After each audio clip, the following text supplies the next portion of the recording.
voit qu'il y en a qui sont facilement accessibles, d'autres qui sont plus compliqués, mais on en parlera tout à l'heure. Jean-Marc, moi j'aimerais avoir ton œil d'investisseur, notamment sur les projets de stockage, pas forcément sur les technologies, et puis dans des contextes de projets qui ne sont pas forcément que de l'autoconsommation, puisqu'on a vu que c'était pas trop compliqué, ou de ZNI, mais dans des contextes un petit peu plus élargis. Si tu peux nous dire ce que tu en penses. Merci. Ok, donc moi comme je suis investisseur, je ne vais pas faire l'apologie des technologies ou des marchés, on est très axé réalisme et les choses qui peuvent émerger plutôt dans les prochaines années. Donc on a essayé de regarder donc, tout ce qui pouvait tourner autour des startups, stockage d'énergie, des projets, enfin des choses qui pouvaient maturer assez rapidement.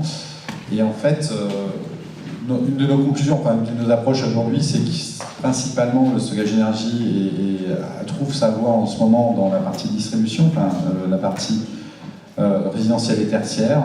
Il y a pas mal de pays qui sont en train de se développer, enfin en tout cas dont l'activité est en train de se développer en ce moment. Historiquement, l'Inde était probablement le pays le plus développé en termes de stockage d'énergie résidentielle, puisqu'ils avaient il y a un marché à peu près d'1 milliard qui est juste lié à l'effacement des coupures de courant.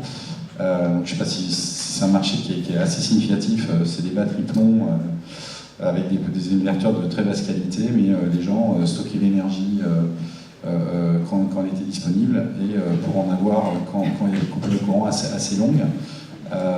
C'est toujours 1 milliard d'euros, enfin 1 milliard de dollars à peu près par an, pas exactement dans les mêmes zones, mais c'est quand même un marché significatif finalement par rapport à tout ce qu'on peut parler dans le périmètre du stockage d'énergie.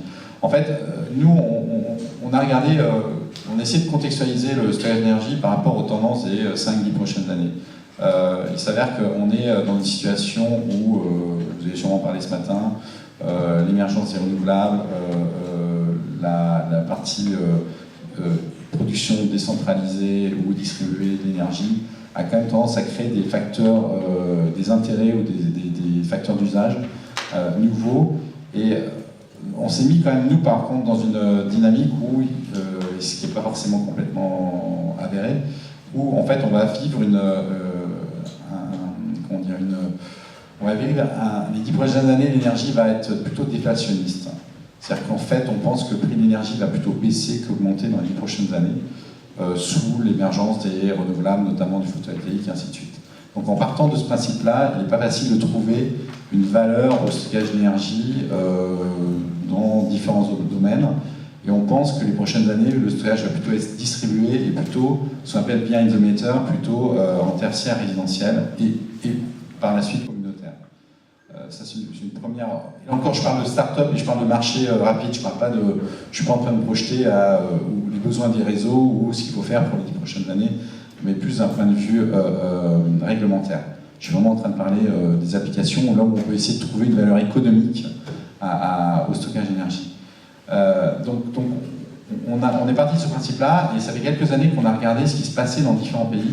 Et il s'avère que 2015 est une année assez intéressante puisque c'est l'année où il y a vraiment un essor important du stockage d'énergie résidentielle notamment et tertiaire dans quelques pays dans le monde. Pour les citer, l'Allemagne bien entendu, puisqu'il y a eu une incentive qui vient d'être supprimée d'ailleurs, enfin qui est en train d'être supprimée, mais il y a un des premiers marchés c'est l'Allemagne. Un autre marché qui s'est extrêmement développé cette année, c'est l'Australie. Je crois qu'on est à x15, alors c'est reparti mais le marché est vraiment en train de se développer. Il y a la Californie, il y a le Japon, et puis après en plus il y a quelques pays en Afrique qui sont en train de vraiment se constituer autour de solutions mini-grid, tout ce que vous voulez, où ils associent production localisée, stockage d'énergie, ainsi de suite, dans des solutions plutôt low cost, mais qui font un peu du sens par rapport aux usages. Et en fait, là où je veux en venir, c'est que à chaque fois qu'on voit un intérêt économique au stockage, c'est qu'il y a un intérêt d'usage qui est lié à l'utilisateur, client, tout ce que vous voulez en fait. Et donc quand c'est résidentiel, c'est facile de le comprendre. Le résidentiel, on associe du stockage à la production localisée, des panneaux photovoltaïques sur le toit. On passe grosso modo de 30% d'offset production-consommation à de l'ordre de 70-80% ou plus si on dimensionne le système, ce qui fait qu'on rend les gens beaucoup plus indépendants par rapport à leurs besoins réseau. Et on crée de l'autonomie ou on donne une semi-autonomie des gens par rapport à leurs usages. Le vecteur déterminant des gens là-dedans, il n'est pas économique, hein. Il est clairement de gagner une sorte d'indépendance, la fierté d'être en partie indépendant du réseau. Et en fait, on pense que la valeur économique est juste en train d'arriver là, maintenant. C'est-à-dire qu'à partir de 2015-2016, il y aura un intérêt économique dans certains pays à faire du stockage d'énergie, puisque le stockage est de moins en moins cher, et l'énergie est perçue en tout cas comme de plus en plus chère, en tout cas l'énergie achetée sur le réseau, du fait de l'aspect réglementaire, l'aspect intégration des ENR dans les réseaux, la CSPE ou l'équivalent dans les pays comme en Allemagne. Donc en fait, c'est une des premières applications qu'on voit apparaître et qui commence à devenir juste maintenant économique. Et à partir du moment où elle est économique et qu'elle est accessible, honnêtement, il y a un vecteur de développement qui peut être considérable dans les pays concernés. Ça sera sûrement moins vrai en France, hein, pour être très clair, mais il y a pas mal d'autres pays où c'est en train d'arriver. Autre point, sur certains pays ou certains endroits en tertiaire, on est moins en train de faire de l'offset de consommation et plus de la réduction capacitaire. C'est-à-dire que notamment en Californie, il y a des sociétés qui sont développées pour essayer de réduire l'empreinte, enfin ou la capacité que vous avez sur le réseau, parce qu'il dissocie le kilowatt du kilowattheure en fait en Californie en termes de paiement. Et donc si vous réduisez votre empreinte kilowatt sur le réseau, vous arrivez à réduire votre facture d'énergie mensuelle de manière assez considérable. Donc il y a un ROI aussi derrière à faire ça. Mais là on ne va pas réduire la consommation, on va juste essayer d'effacer le pic quotidien du consommateur, enfin du utilisateur tertiaire. Ça, c'est un autre point, alors c'est très très spécifique, mais c'est aussi la valeur du stockage. Qu'est-ce que je veux dire d'autre? Ensuite, on a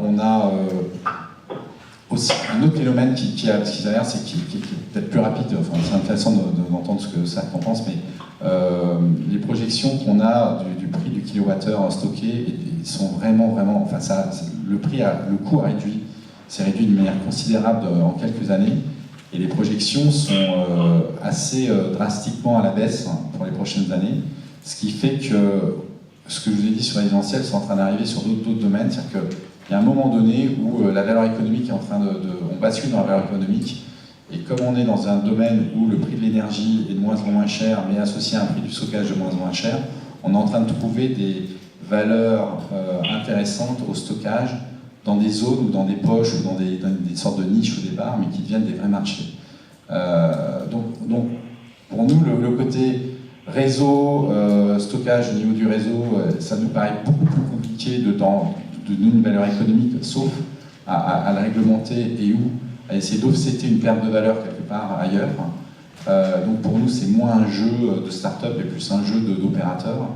Par contre, sur la valeur nouveau marché et support économique, il y a vraiment des choses à faire sur la création d'une autonomisation ou la création d'un vecteur communautaire. On pense que le stockage a une vraie valeur aussi dans l'arbitrage qu'on peut donner ou dans le profilage des utilisateurs. C'est-à-dire qu'en fait, le stockage d'énergie permet de donner un profil de consommation différent du profil initial. Et ça, en fait, si vous êtes un agrégateur ce qu'on appelle les New Energy Service Providers, vous arrivez en fait à profiler vos clients d'une manière différente de ce qu'ils ont vraiment comme un plug sur le réseau. Et il y a une vraie valeur à faire du stockage là-dedans. Je ne sais pas si c'est très clair, mais enfin, on pourra peut-être